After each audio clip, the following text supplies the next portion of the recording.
What's going on, Raindrops? Welcome back to another Hobby News Wednesday. This week we've got more rules and a bit more.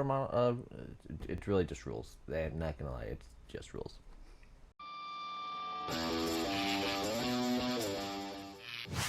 Alrighty, I figured we'd start off with the most recent rules, so we're gonna start off with the faction focus of Death Guard.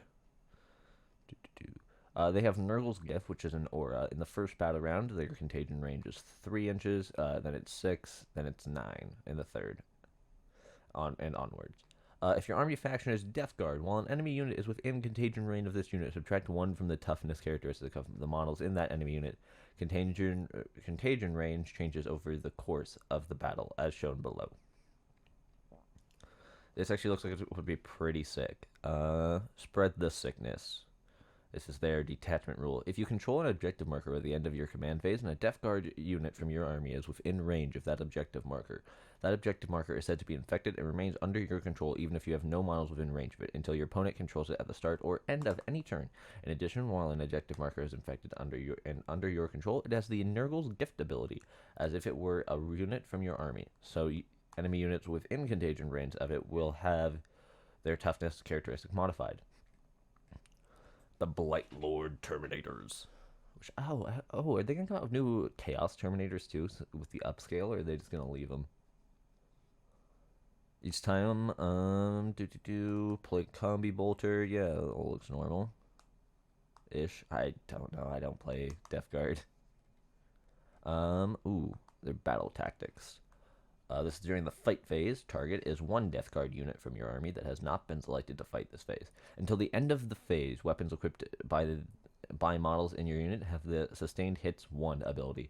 While your unit is within range of an infected objective marker you control, those weapons have the Sustained Hits 2 ability instead.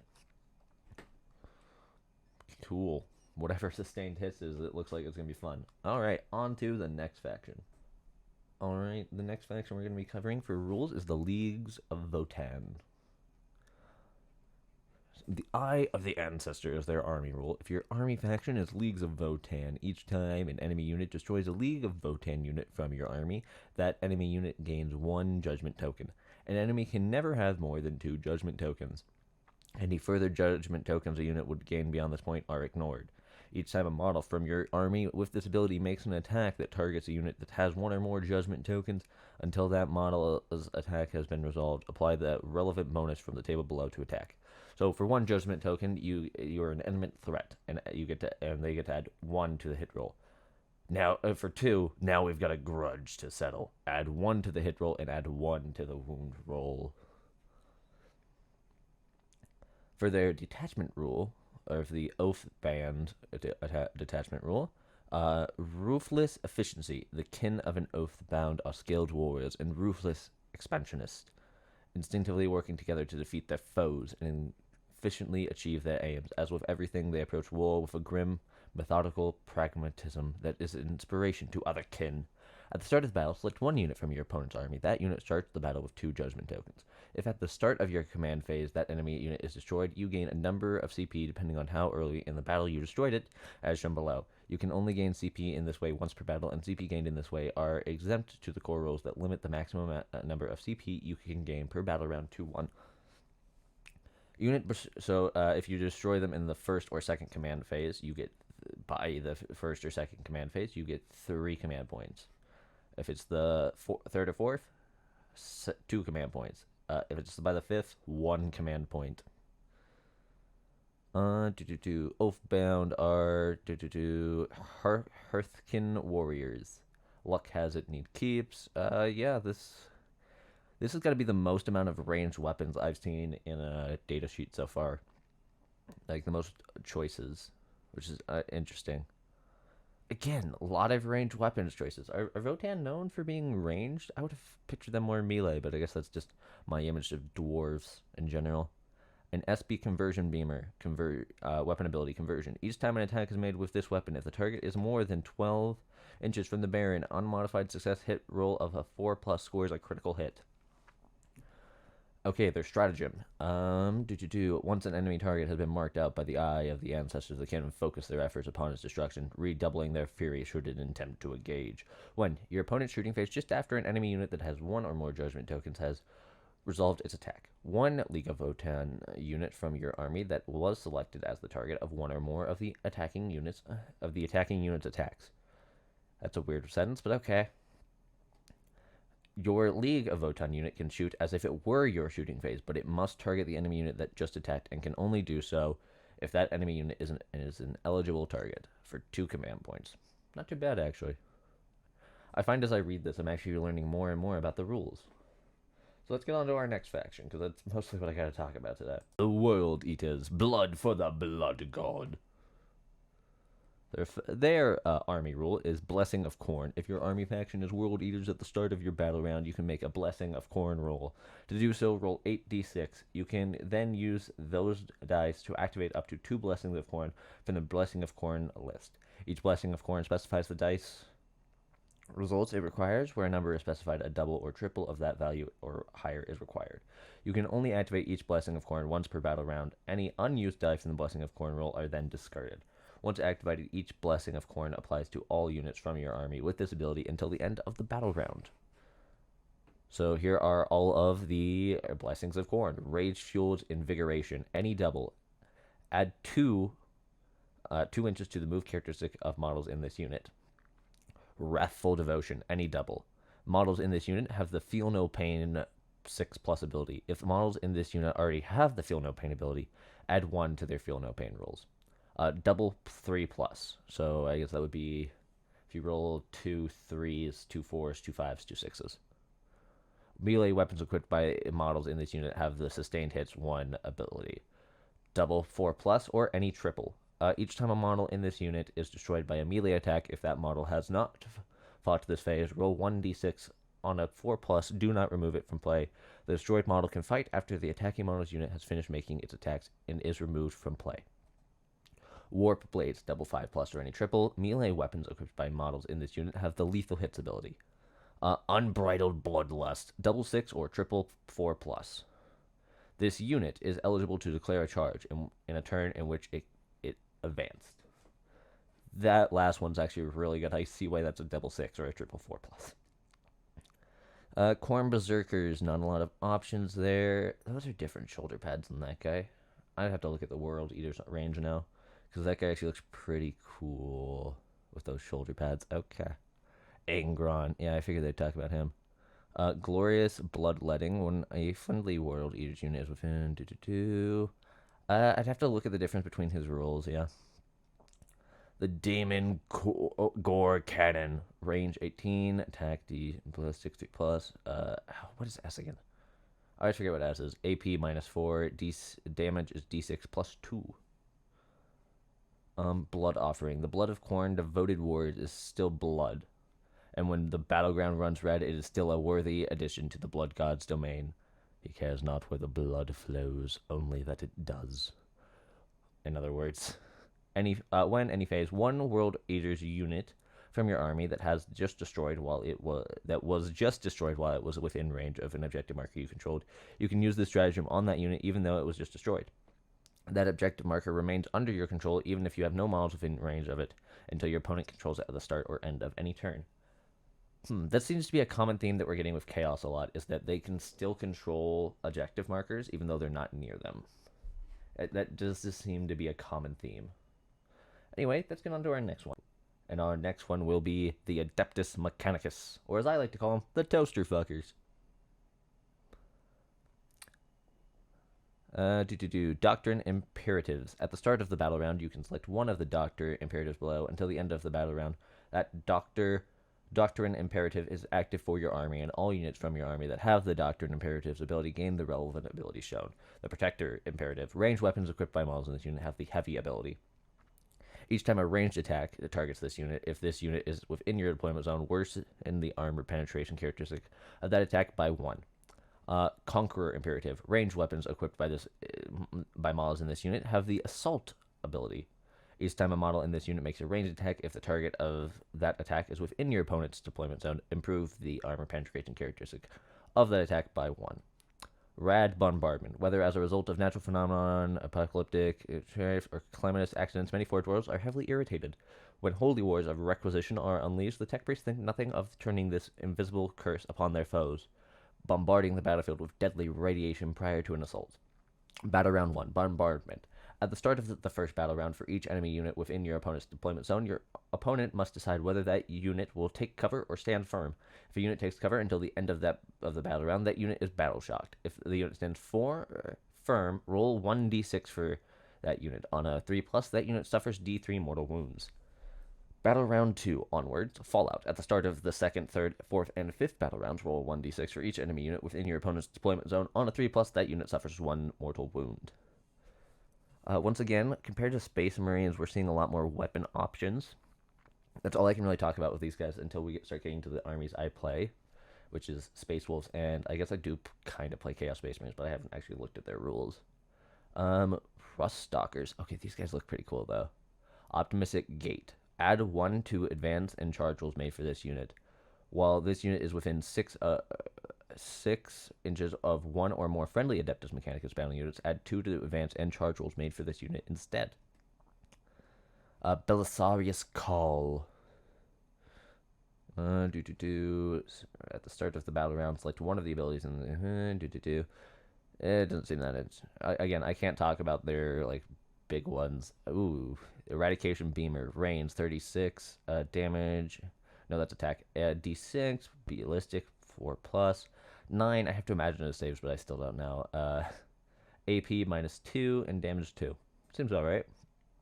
Or you can focus it and you get less range, but more AP and more damage.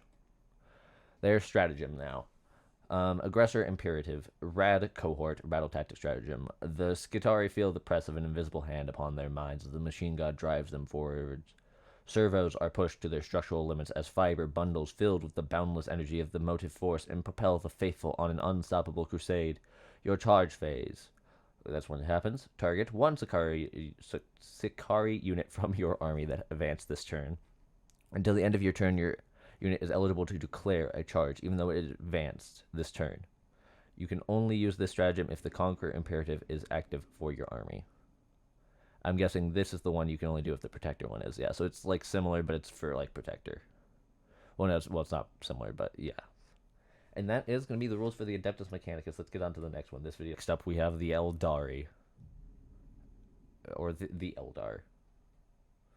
Overview. Faction rules. Army rule. Strands of Fate. If your army faction is Eldari, at the start of the battle, make a Strand of Fate roll by rolling 12 d6s. Damn, that's a lot. If you wish, you can re-roll all of these dice, but if you do, roll 1 less d6. You can continue re-rolling all of your dice in this manner, rolling 1 less d6 each time you do, until you are satisfied with the result rolls, or until you have a single d6 remaining. When you are satisfied with the results, those remaining dice become your fate dice for the battle. These results cannot be changed or re-rolled further unless a rule specifically states otherwise. Keep your fate dice to one side. This is your fate dice pool. It seems very similar so far to, what was it, the Adeptus Sororitas one? I think was very similar so far. Before making a dice roll for your model or unit from your army, with the Strand of Fate ability, if you have 1 or more dice in your fate dice pool, you can use one of those fate dice to do so. Select one of those fate dice to substitute that dice roll. That dice is being substituted is not rolled. Instead, the value of the selected fate dice is used as if it had been rolled. This counts as an unmodified dice roll of that value for all rules purposes. Each fate dice can only be used in this way once. After using a fate dice, remove it from your fate dice pool and roll all remaining dice that are part of that dice roll. You can use fate dice for any of the following types of dice roll: advance, battle shock, charge, damage, hit, saving, wound. Battle host detachment rule. Unparalleled foresight. When the Eldari take to the battlefield, any who oppose them are left confounded by their grace, elegance, and martial skill. With lesser beings would falter, the Eldari move with a certainty of purpose that can only be perceived as preordained. Each time an Eldari unit from your army is selected to shoot or fight, you can re-roll 1 hit roll and you can re-roll 1 wound roll when resolving those attacks. Unit Spotlight. When Farseers stand with their troops on the this is Farseers. Okay, so these are a leader. Interesting. Usually they do troop then leader. Interesting. 7. Movement 7. Man, Space Marines either move a lot or do they lower movement? I wonder. I couldn't tell you though. I don't look at that. Prism Cannon, range 60. It's basically standard. Fire and Fade is their stratagem spotlight. Interesting that like the Mechanicus got 2 and the rest only got 1. Um, the Eldari amasses of hit and run tactics, engaging a target with a flurry of shots before quickly maneuvering into cover or out of sight. When out of your shooting phase, target one Eldari unit from your army. Effect: your unit can make a normal move. It cannot embark within transport at the end of this move. You can select an aircraft unit or a unit. You cannot select an aircraft unit or a unit within engagement range of one or more enemy units until the end of turn. That unit you selected is not eligible to declare a charge. So that's the rules for the Eldari. We got, I think that's all of the factions now. And so I thought we were done talking about rules, but turns out they did actually reveal the rules for the Nero Tyrant, this looking thing. The Psychic Terror, Psychic. If one or more Nero Tyrants from your army are on the battlefield when you unleash the Shadow in the warp, subtract 1 from the Battle Shock test. Each enemy unit on the battlefield must take as a result. Synaptic Relay, Psychic. In your command phase, you can select up to 2 friendly Tyranid units within 12 inches of this model's unit. To the start of your next command phase, the selected units are always considered to be within synapsis range of your army. It's pretty cool. It seems like it might be interesting. I'd have to look more at Tyranids to see what that would all actually do. So that is going to be it for our Warhammer 40k news. Next, the director of Honor Among Thieves just came out and talking about the big owl bear controversy of the druid turning into wild shaping into an owl bear. The early debate over the Doric turning into an owl bear was an interesting one because it showed the passion of the fans and how seriously they take it. And we appreciate it because we debated that internally quite a bit. We were not ignorant to that rule bend that we were doing. So that was a fun one early on in the marketing to see how passionate the fans were. So they go on later to mention that they were just following the rule of cool, which basically is what I was kind of thinking, is that the directors of this movie were basically the DMs. As a DM myself, I have a druid in a game I'm going to be DMing over the summer. If they want to wild shape into an owlbear, I'm going to say go for it, because that just sounds sick. I will find a way to balance encounters for that, but it's on me, the DM, to figure out how to do that. But yeah, rule of cool has always been a thing in DM. If the D&D even not if the DM says it's cool, go for it. That's always been my opinion on D&D. Other than that, I don't think we really have much others. D&D there with the wild shape fans, D&D fans are divided, but apparently now instead of specific data sheets, it's now animal of the land, sea, or air. Again, I haven't had the time to check out the D&D 1 playtest, so I'll have to look into that. But now for just some personal news. So that is going to be it for our Warhammer 40k news.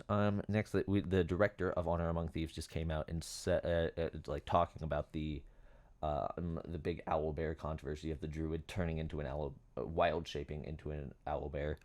The early debate over the Doric turning into an owl bear was an interesting one because it showed the passion of the fans and how seriously they take it. And we appreciate it because we debated that internally quite a bit. We were not ignorant to that rule bend that we were doing. So that was a fun one early on in the marketing to see how passionate the fans were. So they go on later to mention that they were just following the rule of cool, which basically is what I was kind of thinking, is that the directors of this movie were basically the DMs. As a DM myself, I have a druid in a game I'm going to be DMing over the summer. If they want to wild shape into an owlbear, I'm going to say go for it, because that just sounds sick. I will find a way to balance encounters for that, but it's on me, the DM, to figure out how to do that. But yeah, rule of cool has always been a thing in DM. If the D&D even not if the DM says it's cool, go for it. That's always been my opinion on D&D. Other than that, I don't think we really have much others. D&D there with the wild shape fans, D&D fans are divided, but apparently now instead of specific data sheets, it's now animal of the land, sea, or air. Again, I haven't had the time to check out the D&D 1 playtest, so I'll have to look into that. But now for just some personal news.